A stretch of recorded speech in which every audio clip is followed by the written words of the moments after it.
This episode, I learned it first with Black Flag, mohawks, combat boots, and torn up jeans.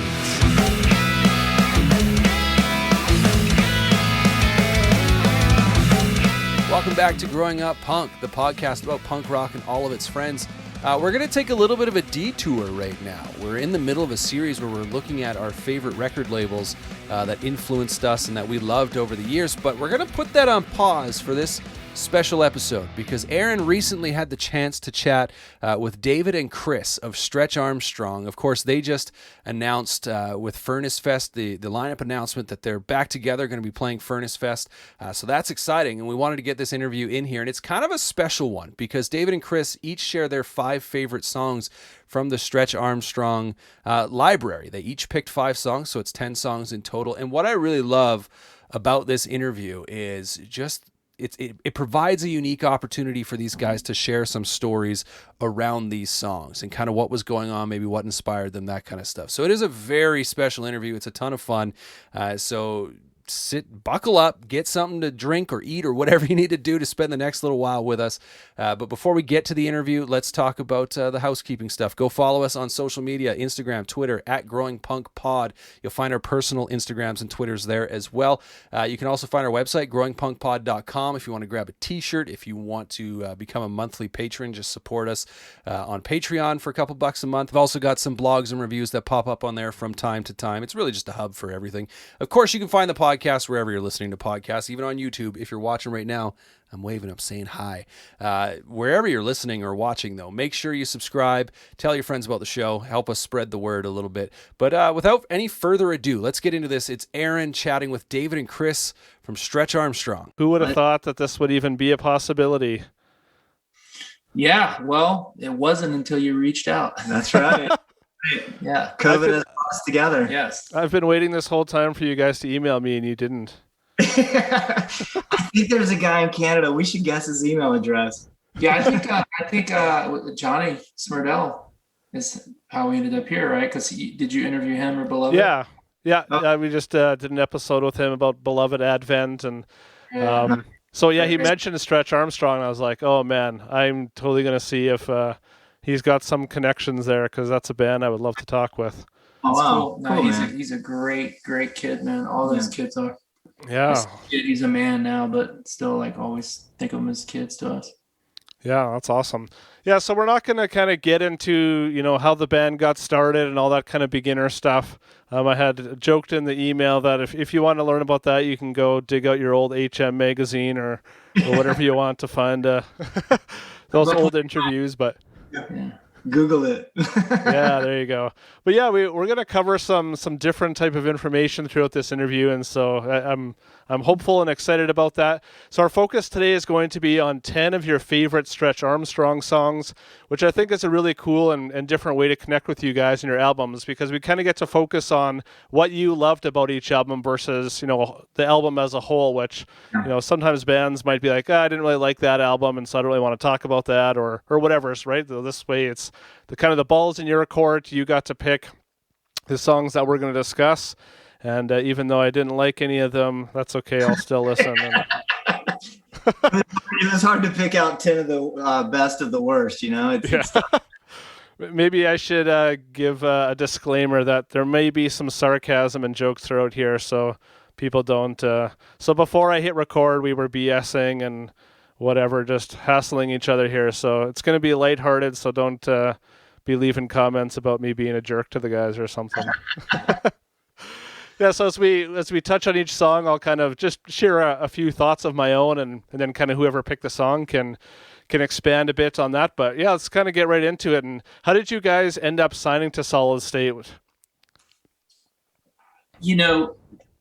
Well, we were trying to get anyone to sign us because we had done everything on our own for so long. And that first album we put out was Sean Mutaki at Uprising had put it out. Yeah, and then we just were looking for something else, anybody that would pick it up or, pay for it so we didn't have to. And I mean, Victory, we talked to them, they offered us something. Well, and the connection, the first connection was via Strong Arm, right? You remember? Because with Solid State. Yeah, because they were Well, I guess they were Tooth on and their Nail band, and but Solid State was going to be like a harder label yeah, with hardcore bands. So that's and where I think they shared some of our music with them and said, yeah, these are some of our friends, because we had befriended, or us and Strong Arm had become friends, and they shared our music with them. Yeah. So I guess that was like the first connection. First connection. And then we had sent stuff to Victory. I mean, you guys had sent stuff to Fat Records way back when, beforehand. Yeah. Just trying to find anybody that would pick it up. And Victory came back and Solid State came back.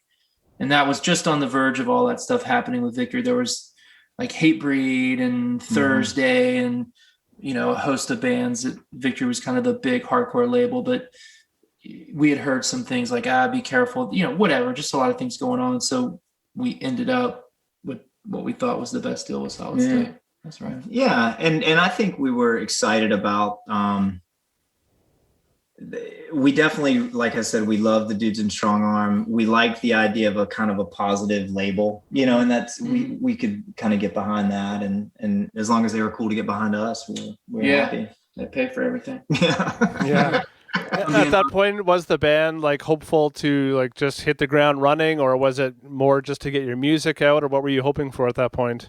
Yeah, I mean, we had already been like hitting the ground running, right? I mean, we had already been doing a lot of stuff, doing it on our own, printing t-shirts, recording stuff, EPs, comps, whatever we could get on.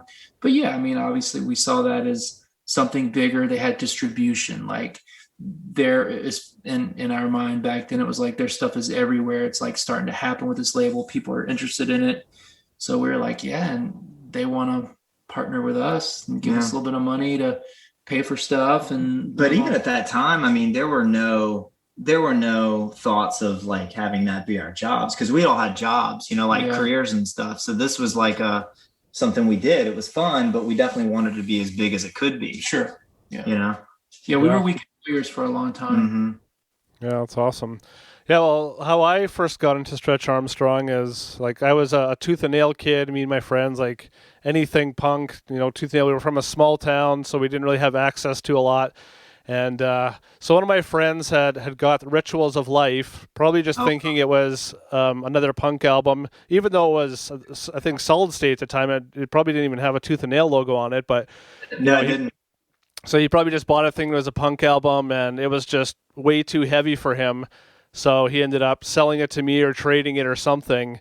And I just thought it was the coolest thing. Like, you know, at this point, I was just discovering music by kind of whatever I could get my hands on. Didn't have the internet, you know, small town, no like CD store or whatever. And so, yeah, a lot of that, us too, small town, getting whatever we could, for sure. Did he ever ask for it back later? No, thankfully, because I wouldn't have given it back. And I think I still have it. So that's been prized possession. But yeah, it was kind of funny how it just fell into my lap like that. I got the Slayer Seasons in the Abyss when I was a kid, and it was too scary for me. I gave it away, but I got it back. I grew into it. Went and chased the guy down and made him give it back to you. I can handle this evil now. Yeah, that's awesome. Yeah, and one more quick story about this album. So I was in grade 10, and one of the assignments, we were reading a book. I can't remember what it was, but we were supposed to pick a song that kind of correlated with the theme of the book. And, you know, everyone just kind of picked, you know, whatever popular song was on the radio and somehow made it fit, and there were all these terrible songs. But me, I decided to go When Sorrow Falls. And so you can imagine back in, 1999 when this came out, a bunch of 10th graders hearing hardcore for the first time in my English class. And I mean, I was so stoked. I was like, man, I'm so cool because I get to play this kind of music, you know, in the school. And I mean, people looked at me so weird. There was this Russian kid there that went and asked my brother if I was suicidal because of the music I was playing. And it's just like, dude, you saw the lyrics. I had the lyrics up for the whole class to see. I don't know what you got out of that song, but it had nothing to do with suicide. But it was probably cool for like the first 10 seconds with the acoustic, and then it all hits the fan, right? Yeah, well, that's the thing. I could still like remember standing up at the front of the class, and it's like, okay, that part's going, and then, you know, when it comes in full force, everyone's just kind of in shock for those 2 minutes. And It was the most anarchy I ever got in high school. We're happy to be a part of that. Thank you. So we're going to dive into this album a little bit. So there's only one song from this album that you guys picked, but so we're going to start with the song For Now. This song is pretty much dead in the center of the album, and it's actually a really cool song to kind of break up the album.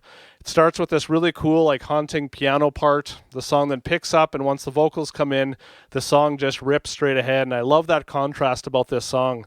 There's some really cool transitions in this song as well. After the first verse, the song kind of comes to a break with the drums and the guitars do these kind of accent hits, and the song has this really cool feel to it. So it kind of changes from a major sounding guitar structure the minor to the major, and then it goes into this epic sounding bridge of sorts. And I'd love to hear kind of how this song kind of came together. It almost seems like it's a bunch of parts kind of sewn together, but in a way that creates this really cool dynamic song. Excuse me, Norton Updater needs your attention. Sorry. Okay. Thank you for the update. Yeah. Norton. Okay. Sorry about that. Yeah, that is like, it's funny that you say that, because to me, that song is like the typical, like, Stretch Armstrong formula of that era. It's like Chris would have a riff, he'd share it with me, or I'd have a riff, I'd share it with him, Scott have a riff, and we would just have like 5, 6, 8 riffs.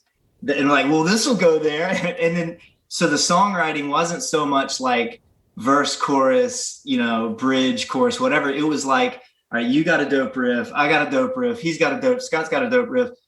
How do we weave them together? So the writing was like, okay, let's get together and write the interstitials or whatever. So that's really like how we practice. Yeah, I mean, it's like always I think you said it, sewn together. It was always like these cool little pieces, and we'd place them in and that would sound good. And then we'd add this again, do that part twice. But that's exactly how that song. It's funny though. Like, I think with that song particularly, there were always elements that we kind of always wanted to hit. Like for me, I always wanted to have some kind of New York hardcore. I always wanted that.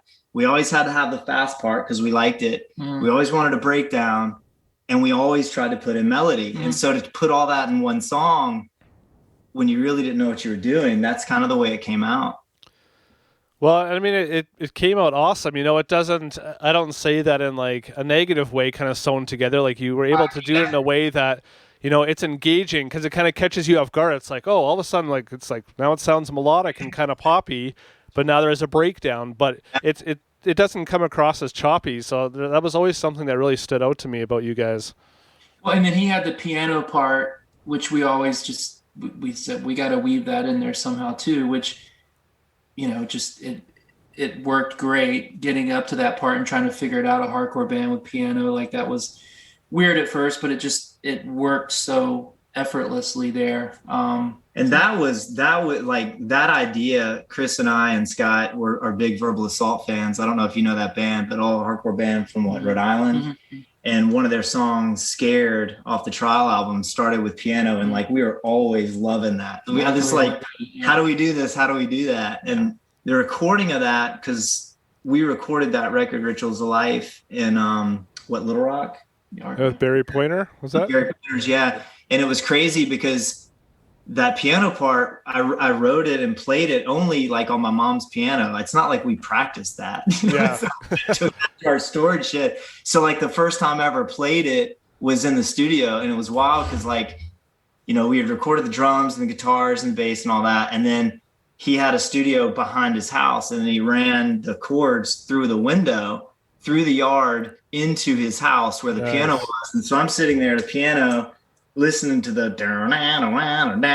and playing along with it. It was really cool. Yeah, it was fun. But if you listen carefully, you can hear the pedal creak. Oh yeah, sustain pedal. Yeah.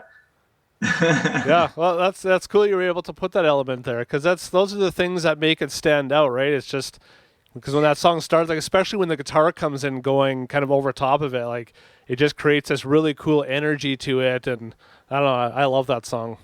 Thank you, I man. don't know who picked that one, but it's like a standout song for sure. Yeah. Kids seem to always like it too. There's good singing, perfect place to sing along at, towards the end of the song. And I don't know if we always got a good reaction with that song. And it's fun to play live. Towards the end of our playing, we learned how to get that like recorded to a sampler. And so we'd play to that piano live, and that was a lot of fun. Right on. I dug doing that. It's cool. Yeah. So that's the only song from Rituals of Life. I guess I think there are more, it's just hard to narrow it down. Yeah. No, that's for sure. I loved When Sorrow Falls. I loved, I thought you picked When Words Escape. Did you not? That's off the other record. Yeah. Oh, never mind. Right. But I love Sorrow. I love, I don't know. I think there's a lot of great songs in there. I think For Now is just a standout. Yeah, it really is. Probably. Yeah. So what else can you share about kind of this album cycle? Like, were you guys touring full time? What was the kind of environment of the band, during this cycle? We were all, David and I were teaching high school at the time. The other guys were all working. So we did this over Christmas break because we were on break. Yeah, right? yeah. We drove to Arkansas.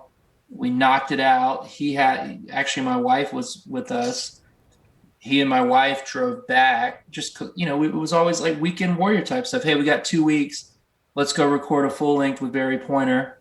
That's where all the other Solid State bands went. So we just kind of assumed we needed to go there. He was kind of the guy at the time that was doing stuff that we were doing. We tried to go to Steve Evans in New Jersey because he had done like Saves the Day and Snapcase time and all that. And that didn't work out. So, Barry Pointer was highly recommended. And I think at the time his stuff sounded good. That was 1998, 99. Yeah. But at that time, like Chris says, we weren't a full-time band at all. We were doing a lot. To set the stage, seriously, like on a typical weekend, we would get out of school on Friday. Maybe we'd load the van up the night before or something. Mm-hmm. We'd do the rounds. We'd get picked up. We'd have 3 shows booked that weekend, and we might go as far as New York City. We might go as far as Syracuse, Kansas. And we'd be back in the classroom Monday morning. So it was, we did that all the time at that stage. We would fly to California and do 3 shows or fly to Mexico or fly to Puerto Rico. We're just, people thought we were a full-time band before we were a full-time band. But it was great. Those years were like heaps of shows with Strong Arm, going up to Connecticut, playing with Hatebreed or Norma Jean, Comeback Kid, Beloved. And that was like the same days as like the H2O, Snapcase, Saves the Day, shows, Buried Alive, all that stuff. Yeah. People thought we were a full-time band just because we were quite busy, Yeah, and how did that busyness come about? Because I've heard from a lot of bands on Tooth and Nail or Solid State at the time, like you guys, that weren't touring full-time, and they were really struggling, to get decent tours or shows because they weren't, on the road full-time. So how did you guys get such cool opportunities? We just knew, I don't know, man. Like, hardcore scene it's small, right? You trade shows out, you go to shows. Like early on, a band like Sick of It All would bring us up for a couple shows and then, ask us to go out on the road. Well, we can't do the whole thing, but we can do these shows. And then we were friends with the H2O guys, and it was like just before Saves the Day had really blown up. It was like H2O, Saves the Day, and somebody and us, and we do a run of those shows, and then we drive to Richmond and do a show with Snapcase, and it just we were working regionally. Like, we would play anywhere for anyone at any place, and 9 times out of 10 we weren't playing clubs. We couldn't get into a club back then. No real club was booked. Occasionally we would, but it was VFW, fire halls, record stores, basements. Well, and we were lucky too. Scott, our the guitar player, he would book shows way back in the day, and then we had a proper club in our town in Columbia, South Carolina. There was a proper club. Bands. In high school, I'd go see Agnostic Front, Madball. Everybody came through. Yeah. And if we could jump on those shows, because we were a local band. And then it was just kind of like, okay, well, maybe we meet these guys, and then, like Chris says, we swap shows, and then, you know, inevitably a band from Florida, a band from North Carolina, you just swap shows, and that kind of hardcore punk rock community, and, you know, booking your own shows and doing your own shows. And that's just, I mean, doing it over and over and over and over and over is just how it kind of started. Yeah. Well, that's awesome. You were able to make it work like that. You know, it's because that's like I said, that it didn't happen for every band. So that's really rad. And I think it was also because we had real jobs with steady income. Yeah. We could go do these things that didn't make a lot of sense financially, because at the end of it, it was just a great weekend doing something we loved. Yeah. And then we had a job to go back to. Yeah. And then down the line, that formula would change. Yeah. Yeah. Well, let's get to some of that. So your next, your next album, A Revolution Transmission, came out 2 years later in 2001. How did you guys kind of see the band growing after this release? You know, kind of what happened? Like, was it still just part-time with this one? Anything changed kind of from Rituals to this one? Yeah, I mean, it seems like we were getting busier, though. We were getting busier, but we even had gone to Europe before the drop of that record. 1999, 2000. Yeah. So I think we definitely had some recognition, and some people were paying a bit of attention with Rituals. And so to come out with Revolution Transmission after that was good. I mean, there were people ready to listen for it and to it. And I think it was a decent follow-up. But I think we were definitely noticing like some interest. Like some of the bigger bands would want us to play with them, because like we would draw on our own. We would obviously help bring people into the show. We had created a following. I think at the time we were known for like a good live show, a lot of energy. And so some of the bigger bands that were headlining, we were starting to get offers for stuff. You know, hey, we're going to be in your region.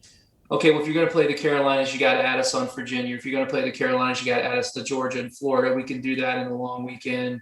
And so I think it just kind of went from there. You know, like we had done the work, as a lot of bands had. You know, we worked hard. We were a good live band, right? We weren't the best musicians. I mean, David and John were great musicians. The rest of us just had a lot of energy and tried really hard, right?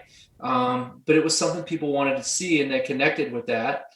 And I mean, that worked in our favor. Right? But, you know, even that record, like, we were still teaching. Mm-hmm. So that record, Revolution Transmission, we recorded at a local studio in Columbia. And it was like you'd work a full day of work, and then you'd go to the studio all night. Wow. All night. I mean, so we're you know, banging out this record, and we recorded that, if it matters to anybody, to tape. So that was recorded on 2-inch tape. So, you know, that definitely comes with its challenges.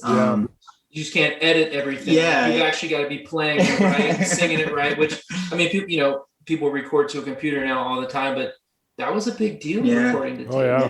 Totally. And so it'd be a full day of work, and then a full night in the studio, back to back to a full day of work. So, I mean, that was the life at that stage. But like Chris says, we were stoked, man. We were so happy to do that, and to just be a part of it and have that opportunity. It was for me, that was a really kind of a golden era of the band. I definitely had a good time at that stage. Yeah.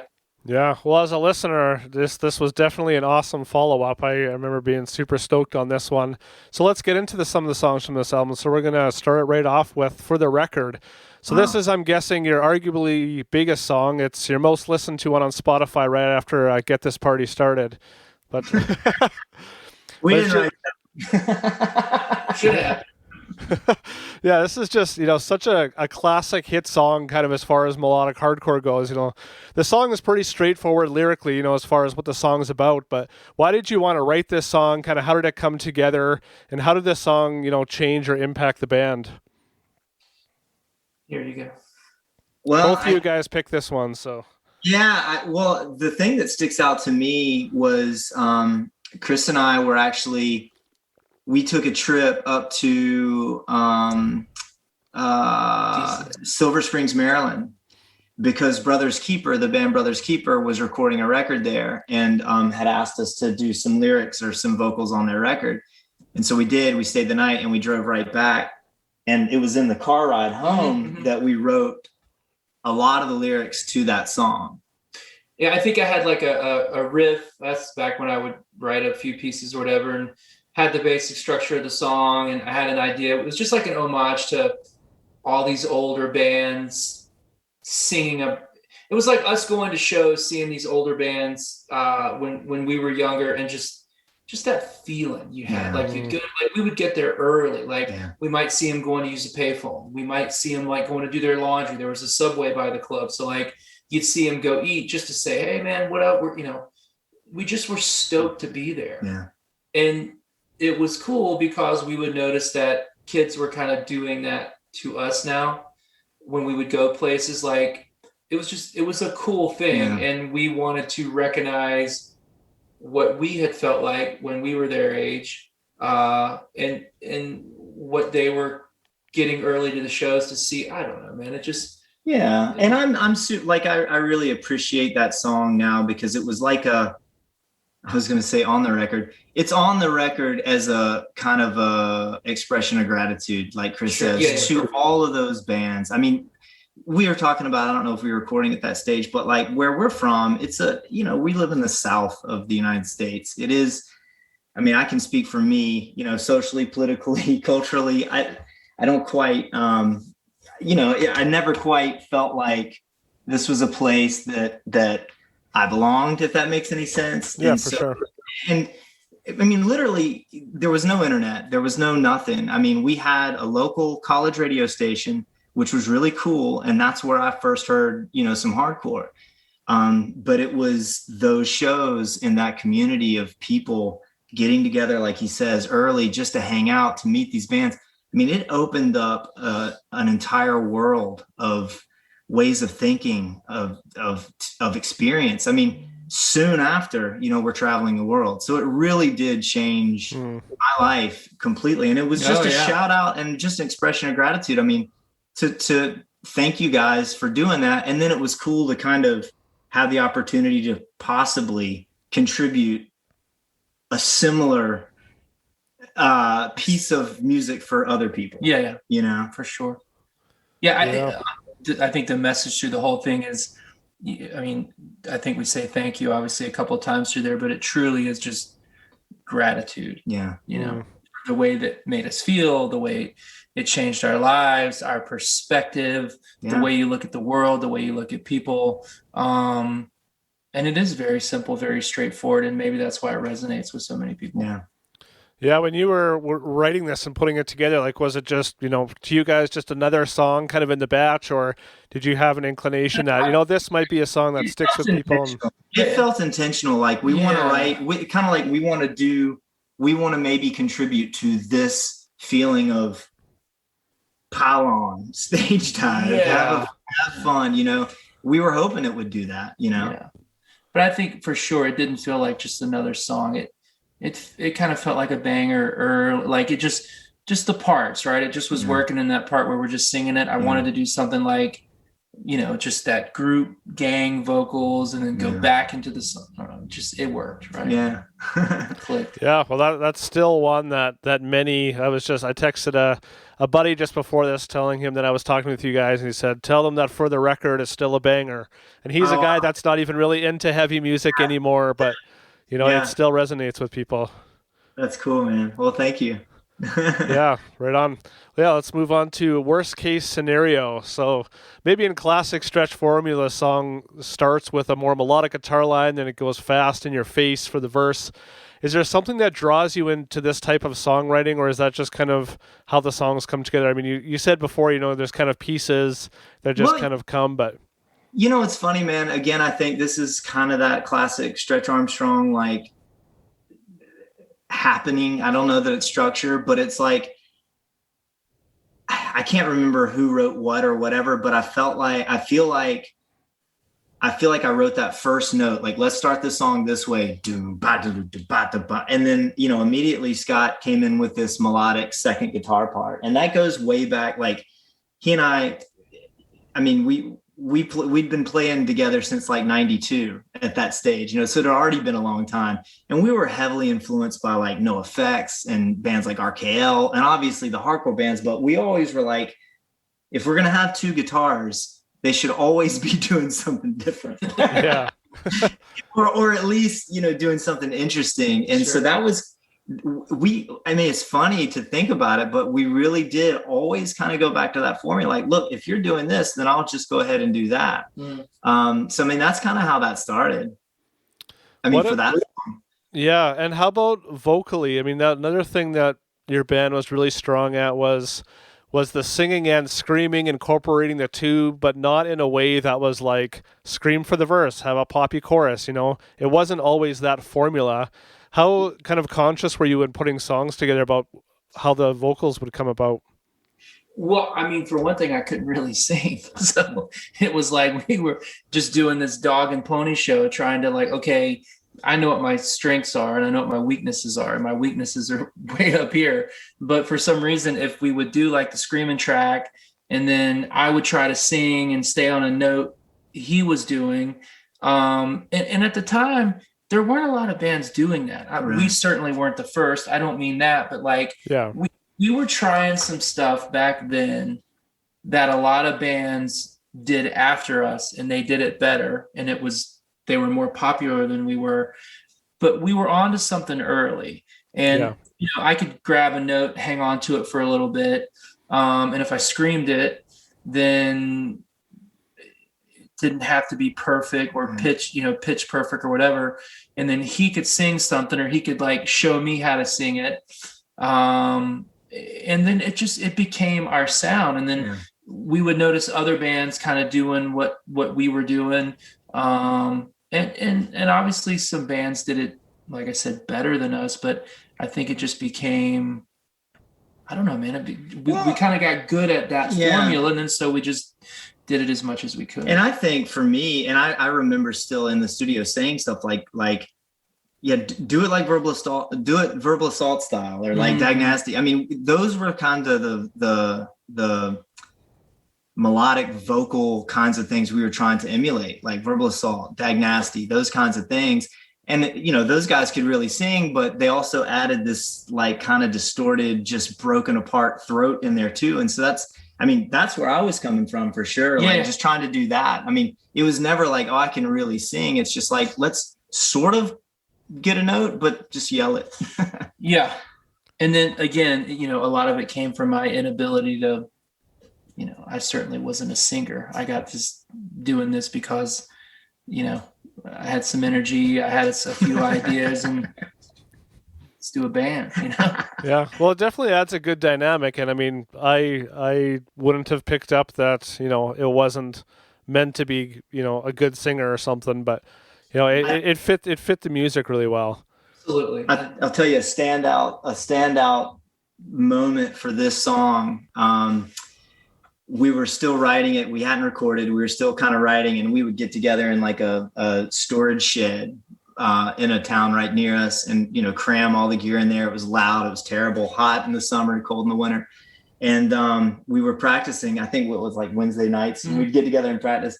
And was it Beatty, right? From Hatebreed. He was coming through town.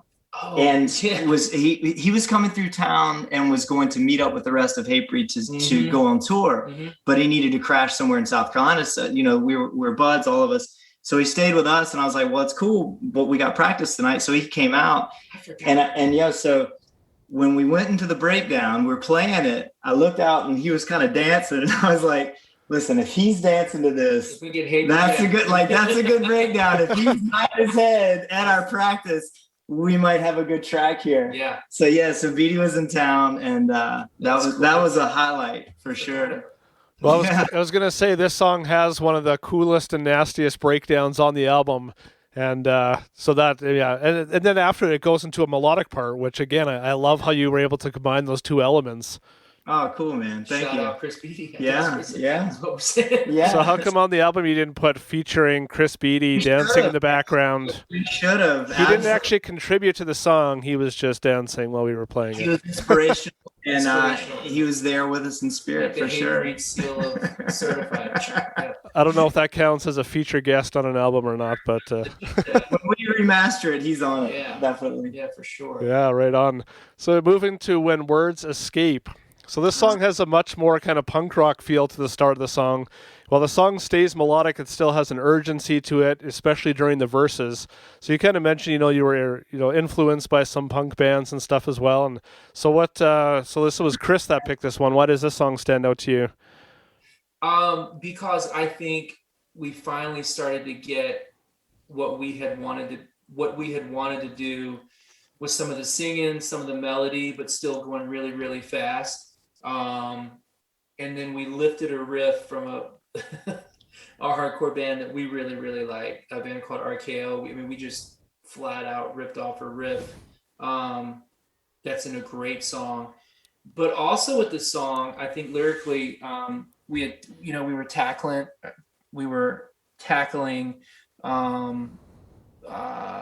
people that had started to come out as being gay in this scene, that then wasn't such a popular thing to do. I'm sure the internet was around, but there was no Instagram and things. So it was, we wrote it specifically about someone that was shrouded in secrecy because of their job. And they could not tell people what they really were for fear of, all the fears that someone would have coming out, to a public that might not be so open and accepting of it. And it's obviously that's changed now. I think the culture's different and people's acceptance are different. But I think in that song, musically, we were doing a lot of things that I still think are pretty cool. Well, and we didn't just rip off RKO. We also ripped off Johnny's band Fate. Yeah. So the very right. So we had forever two wanted rip-offs. Two rip-offs. We forever the da na na na na na na. We had forever wanted to play that riff, and we just straight up stole it.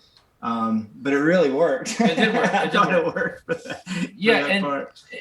And just like lyrically, I don't know. I think I wrote the lyrics to that song or most of it. It's just the first time we really had hit something that I felt was, or not just me, but we all felt was pretty important. That at the time, again, we weren't the only ones, but in our scene, there weren't a lot of bands that were saying that it was okay to be who you really are, and if you want to come out and say it, then you've got an ally in us, right? And this person, was shrouded in secrecy. And I think this song and a lot of our songs, like my relationship with them changes and evolves through the years. You know what I mean? And yeah, so definitely. And so like a revolution based on honesty, and it won't matter until you see me for me. It's like being honest with yourself, being honest with others around you. There can just be no communication, or the barriers are so thick when there can't be honesty. And that just still is really important to me, and it's something that I still work on, Yeah, no, it's awesome to get that insight. It just makes a strong song just stand out that much more when you kind of get some of the backstory to it.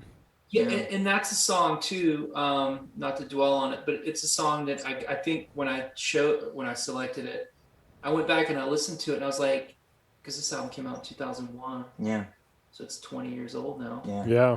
And we were probably knocking it around for a year before that. Yeah. It's old. I just feel like we hit on something, right? There was certain times you write a song because it sounds pretty good and you got to have X amount of songs on the album.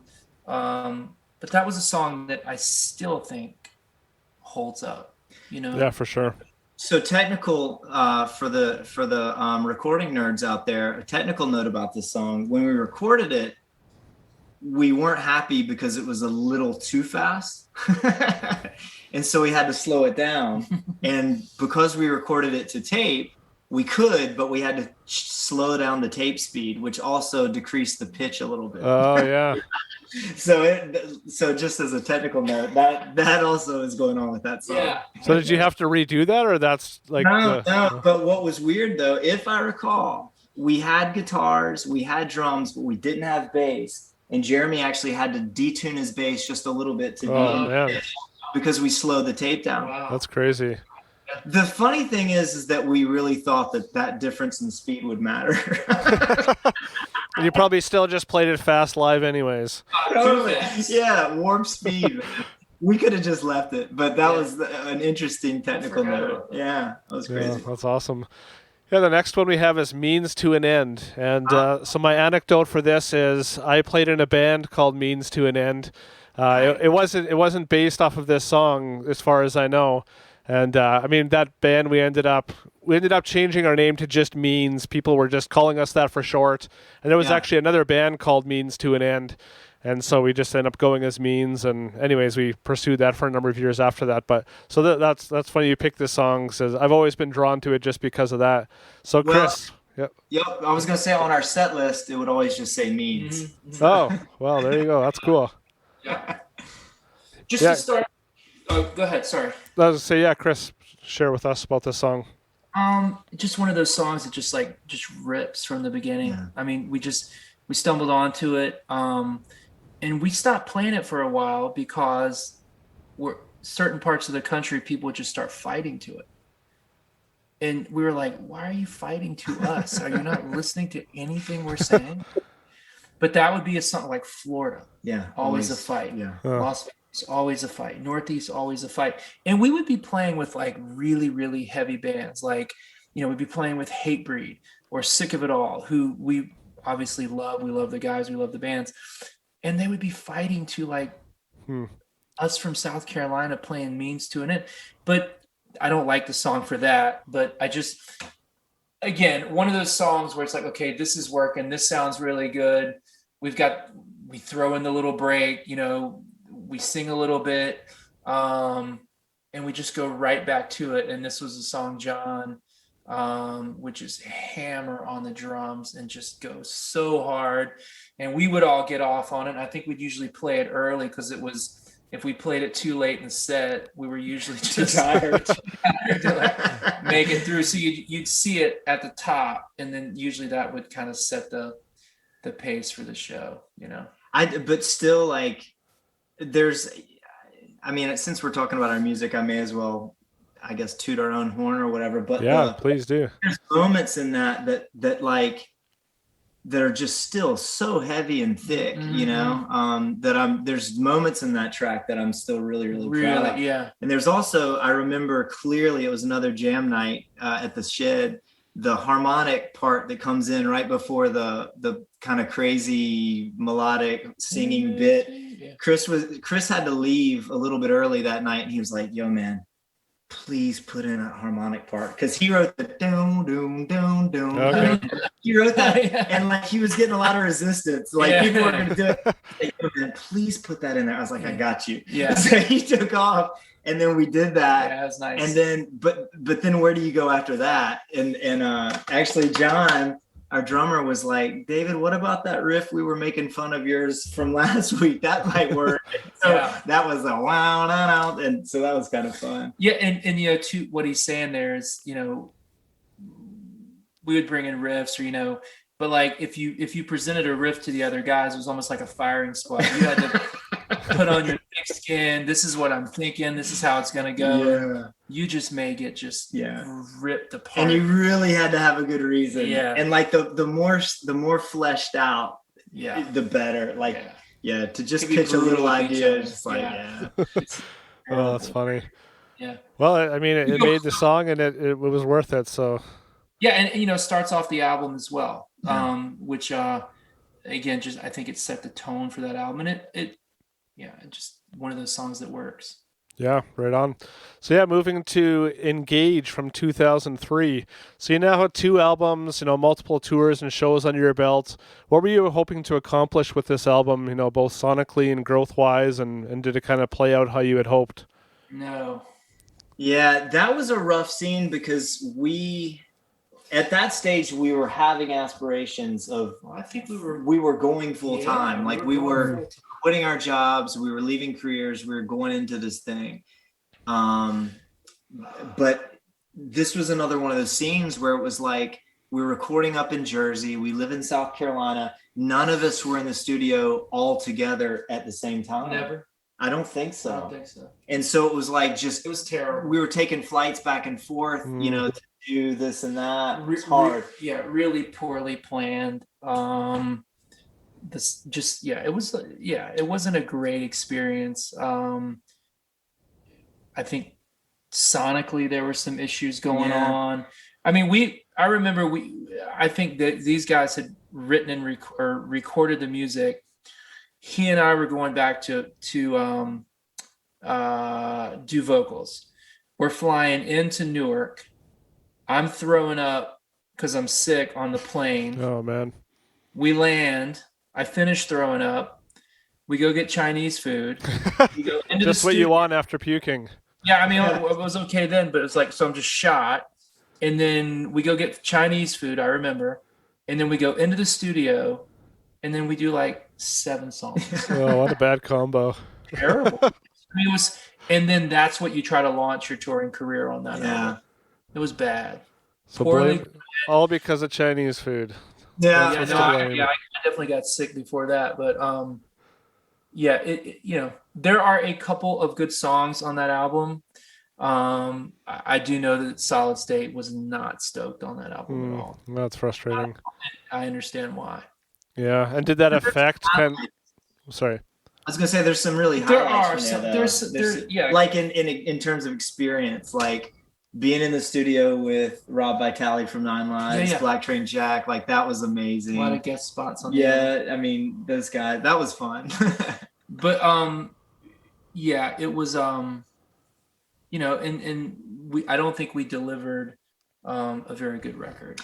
We were trying a lot of new stuff too. Like, we talked earlier about like the song structure or lack thereof, and how it was a lot of kind of separate riffs that were stitched together. At this stage, we were trying to learn to write. You know what I mean? And that was, that's obviously a hard thing to do, and maybe it was poorly timed. But I will credit that whole experience for helping me learn how to write more kind of proper song structures, structured songs. So, I mean, I definitely learned a lot out of it. It's just a shame that, you don't really, you don't get to learn lessons outside of their consequences. Right. So, we definitely lost some momentum with that record, but it's all right. So did that affect like tours and stuff as well when you mentioned momentum, or just momentum in like songwriting and being excited about the band? Or I think and it's not like we ever had one breakout album, right? We never had one album that was like catapulting us to the next phase of the career or what we were doing. But as we were going to start being a full-time band, that was the album we were supporting. We were playing their songs. There was a little bit of a push from Solid State initially. And then, once the album, there's no traction there, then they've got to move on to probably the Under Earth album that was so big, or something that was selling records, right? Which makes sense, right? Yeah. So, I didn't listen to that album for a long time just because it was cringy, man, just to go back, and maybe the songs weren't so bad, but that point in time when we were getting to that place, it was just hard, man. Yeah. It was hard. Wow. Not to be dramatic about it, but it was just like, man, my performance on the album is not very good. The way it sounds is not very good. There are some good songs. There are some cool ideas. But as a whole, it just it wasn't very good. Well, it's hard when you've spent, how many years working up to this point, and, it's propelling you to different things, and then to feel let down by your own craft. I mean, I've been in the same spot, and it's super frustrating. Well, and I think to come out of like, the first album for Solid State, Rituals, and then to go to Revolution Transmission, which was a well-received album for us.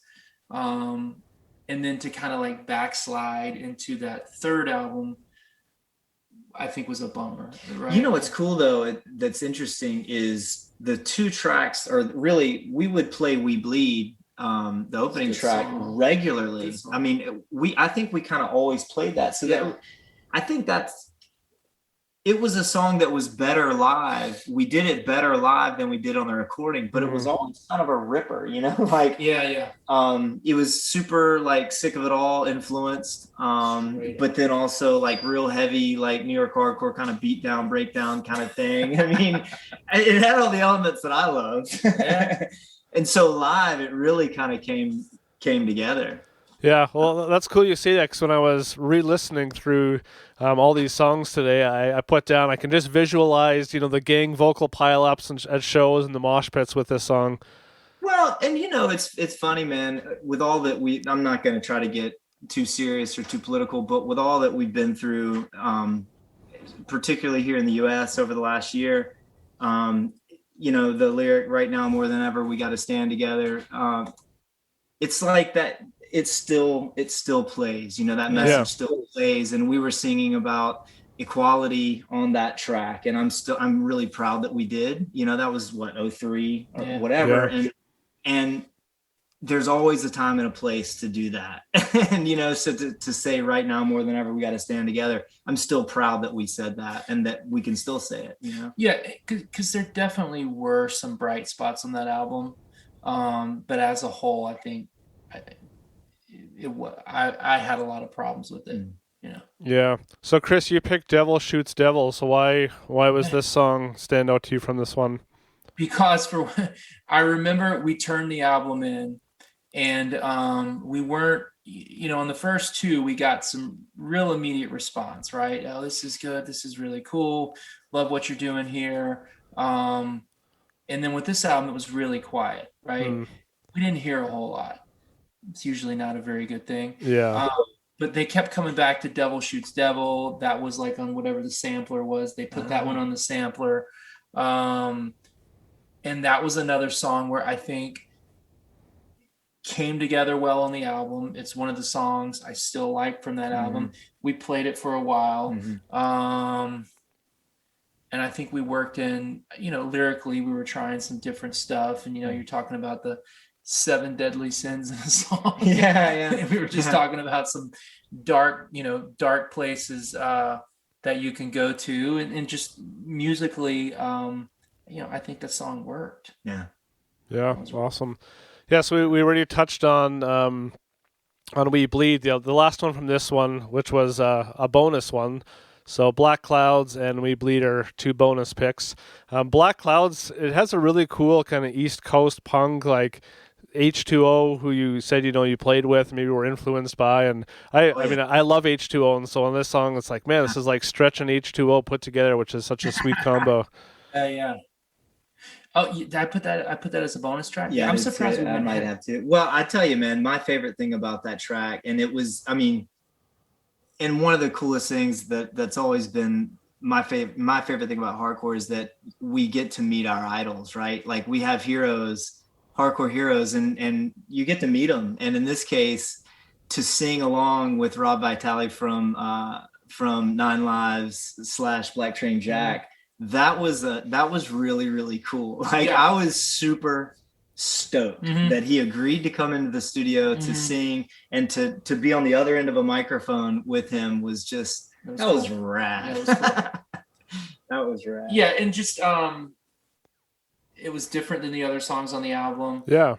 And like it was funny. I texted him the other day. I went back and listened to that song maybe in preparation for this.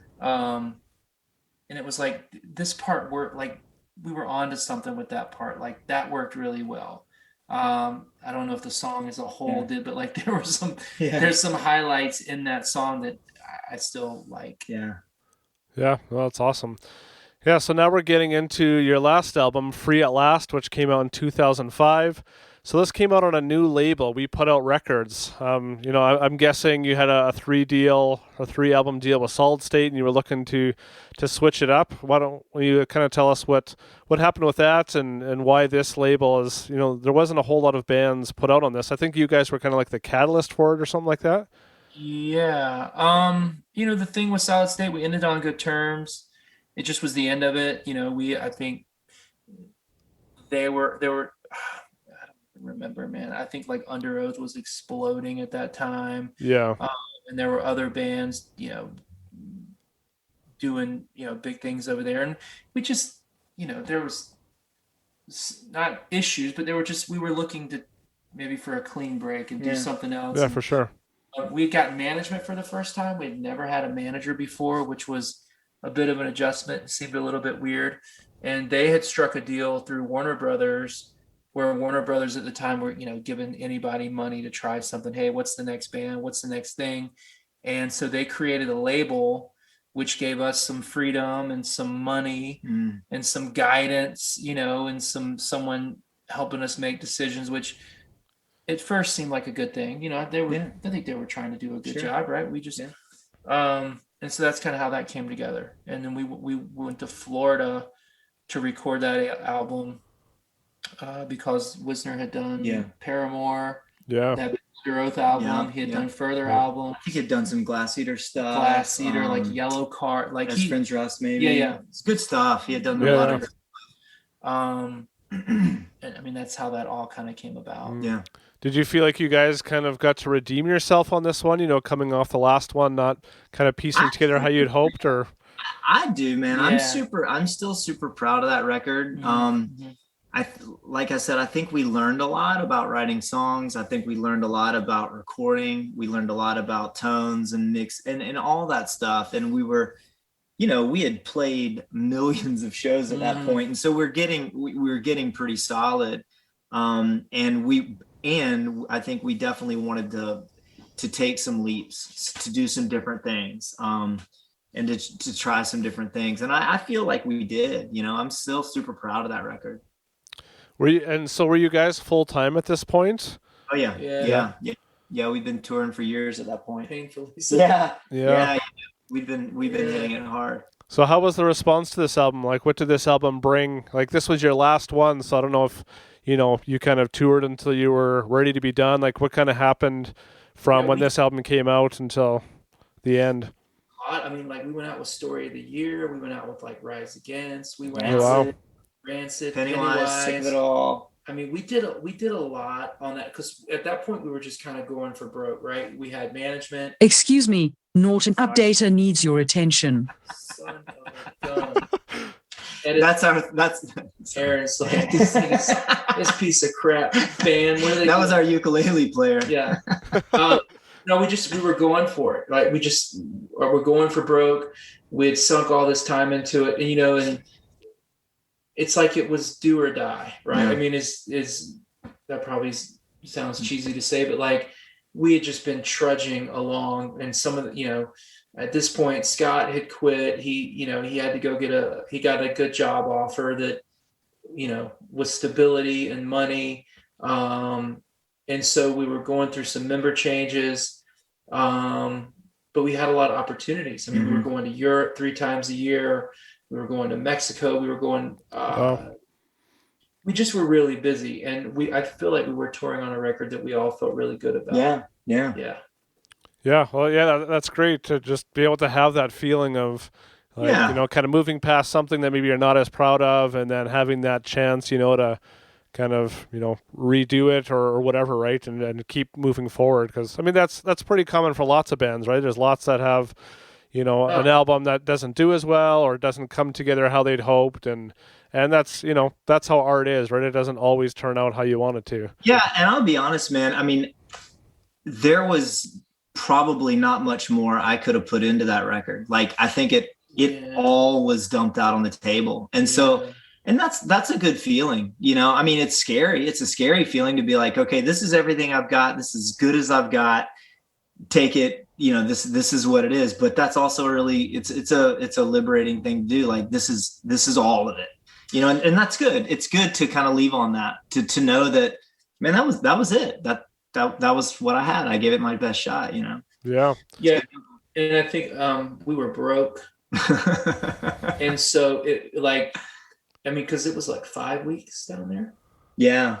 Well, it was so preceding the recording of that record, we were in Europe for 5 weeks. Right when we got home, about 4 days later, we went in the studio for 5 weeks. Wow. We had 3 or 4 days off. Then we went out to mix it in Arizona. home for another 3 days, and then immediately back out on another Drove to 5-week Seattle tour. or Yeah, something? 5-week tour after that. So it was that kind of schedule, you know. Clearly our decision making and planning had only gotten better as we had gone along in this. So it was like it was a bit of it was lean, man. I mean, it was lean times. We had a little bit of money from the label, but I mean, I remember we'd go to there was like a Harris Teeter or something, you know, and we would go get like noodles. You guys would get some beer, you know, and we were staying in a 1-bedroom efficiency. Where was that? Ocala? Not Ocala. No, Where was it? Outside of Orlando. St. Cloud, like way down Florida. Yeah, I mean, you know, like sleeping on the floor 5 weeks, kind of day in, day out, all day at the studio. And I mean, obviously, lots of bands do this. We're not the only one. But it was definitely there's a lot of bands. It was not luxurious. No. And then right after it, we were gone. So we were in the studio not making, you know, there was just no income. Yeah. Yeah. So, you know, he's married at this point. Jeremy's married at this point. I'm married. I have a daughter. And so, you know, I think some of that shaped the songwriting and for sure shaped the lyrics. And again, not to be overly dramatic, but it was just a weird time, man. It was a rough time because you're sinking everything into the album. But I just remember being like a bit of it was a rough period. It really, really was. Why do you think that was? Like, if you had all this momentum, you know, you should almost be at your peak after 4 albums. Like, because of that, right? We should be. We've put in all this groundwork. We've done all this work on the road. We've worked really, really hard. And in spite of that, it wasn't happening. And, you know, the trajectory was, you know, we were leveling off. We weren't getting any younger. Right. We were still all friends. There was no like band drama. There was nobody. There was no fight. You know, none of that like cliche behind the music band stuff. But it just wasn't happening. And so you do new shirts, you do new tours, you get management, you get a new label. Like all the things are in place. But you still got to go play those shows in Little Rock and Oklahoma City and these other towns that, you know, that not a lot of people go to. And there's less kids coming. Some shows are really good. Some shows are really bad. And so after this time, it felt like it should have, you know, so then we're trying to wrestle with that too. Well, and I think if you listen to The Sound of Names Dropping, that is what that song is. It's essentially, I wrote a lot of those lyrics, and it was like, it was a message. I think you wrote all of that. Maybe, I don't know. But it was essentially like, it was a message from us to our fans. Like, but also it could really be, you know, it could be anybody talking to anybody about a relationship that they hope that they can keep, but they're feeling that there's some tension and some possible, that it possibly might fall apart. And that's what it's about. It's like, yo, I'll give you everything I got. Just stick with me, you know. But it was essentially us to our fans, you know. And so I mean, so I think that sums up that feeling. Yeah. There's. Oh, sorry. Go ahead.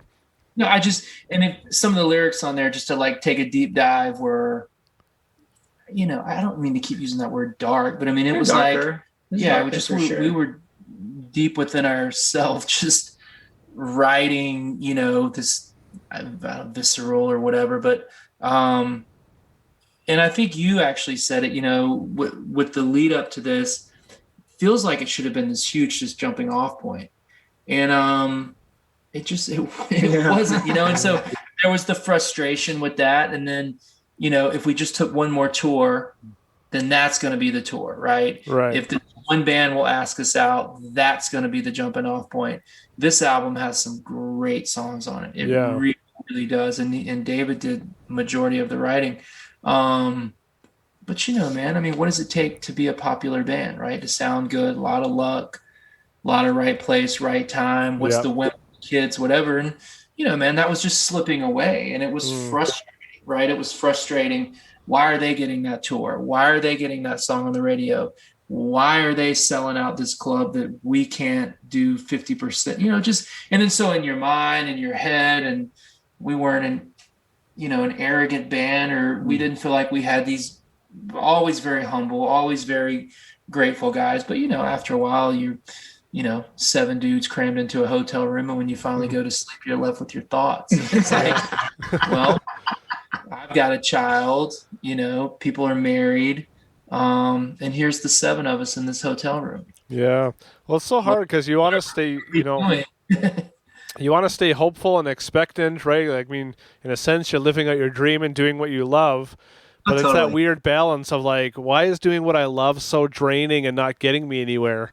Yeah. Right? So I guess, all good things kind of have to come to an end or whatever, right? Well, yeah, they do. And then, but the time that it takes you to get to that point where you're okay with it, is hard, And so at the end of it, because on that album, it was just John, Jeremy, David, and myself. So just the 4 of us. Okay. Then after this album, we set out touring on this album. And Jeremy was like, I can't keep doing this. He had 2 kids. He was in a relationship. It was just, it was tough. So then David, John, and I are like, all right, what are we going to do? Well, we've got this new album.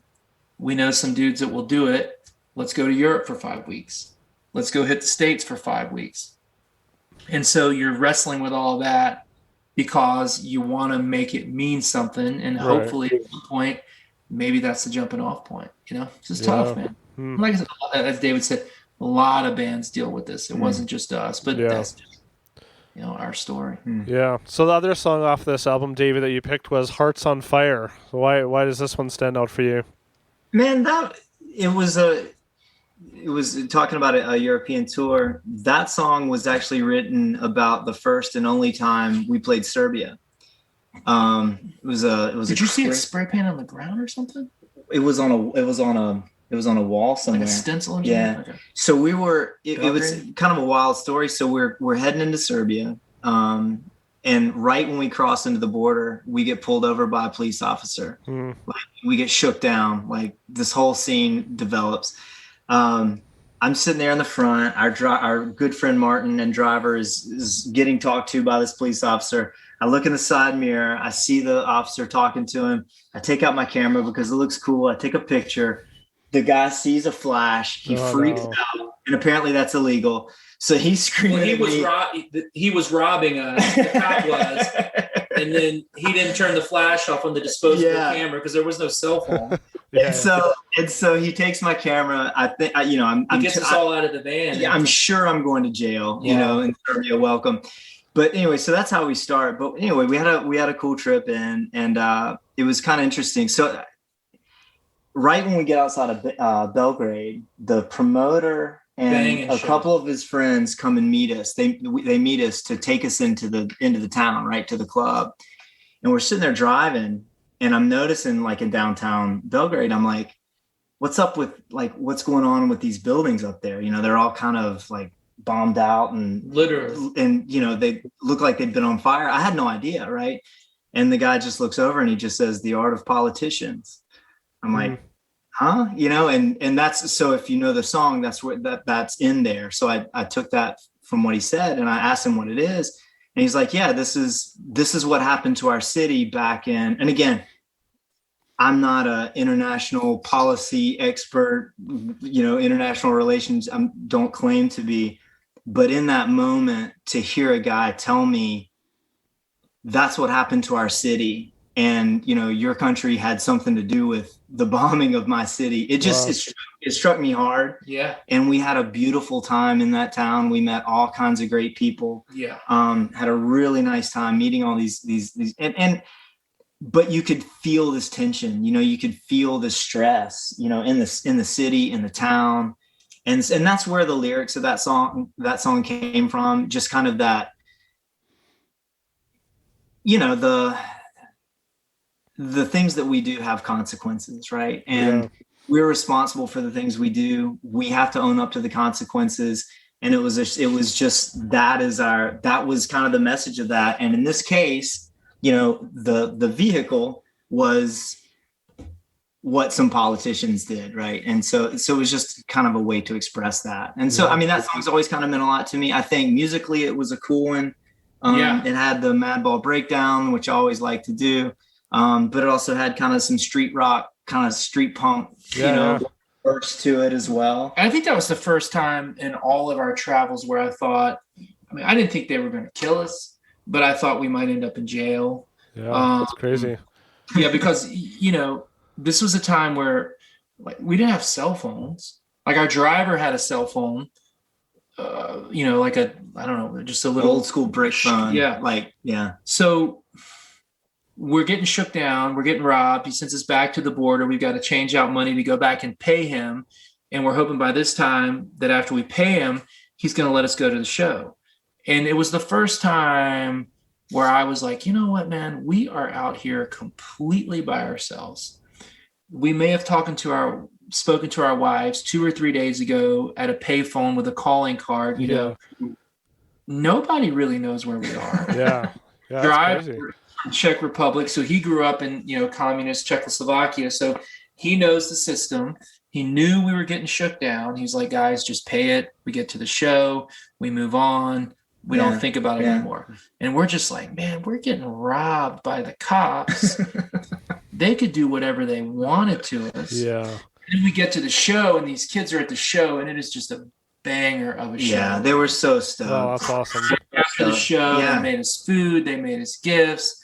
They were crying. And at that time, I don't think a lot of bands were going that deep into Eastern Europe. And they hadn't been playing Belgrade, however you say it. So all that leading up to the show, and then for that song out of it was just pretty awesome. Yeah. Wow, that's so cool to hear, how an experience like that can influence a song that, now lasts for forever, right? And so I love that. Thanks for sharing that. Yeah. It's that song still means a lot to me. It's and like Chris said, the title of the record came from that experience. We were walking around and someone had stenciled "Free at Last" on the building. I have no idea where that came from, but one of us took a picture, and then that's where the title came from as well. Hey, Aaron. Yeah. So this is my boy Owen right here. What's up, Owen? He wants to know if you can ask him a question so he can be part of the podcast. Oh yeah. Owen, he's a ninth grader in high school. So here's your chance, Junior. What's it like to have your dad in one of the coolest hardcore bands? Oh, it's pretty fun. I get asked a lot, or not. Well, no, not really, but not so much. There's more of like people ask, and I'll say my dad was in a band, and then it's kind of like I've got a teacher now who apparently knew the band, and I told him about it, and so and David's wife teaches at Owen's high school, so she cool. Owen, and then her friends were of the age where they have gone to shows back then, so it's just fun. Yeah, what's cool, Owen, is I was probably your age when I got into Stretch Armstrong, so that's really rad. Nice. You made it to a podcast. I have. I feel accomplished.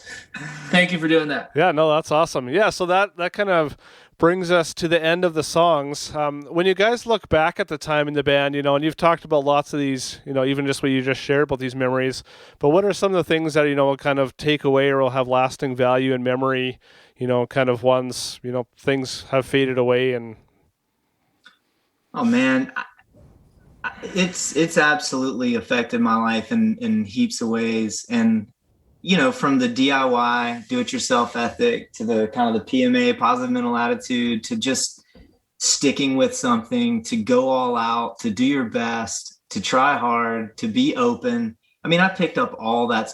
I tell people all the time, like everything my dad wanted to teach me, I did learn, but I learned it through hardcore. Yeah. Stick it to your dad.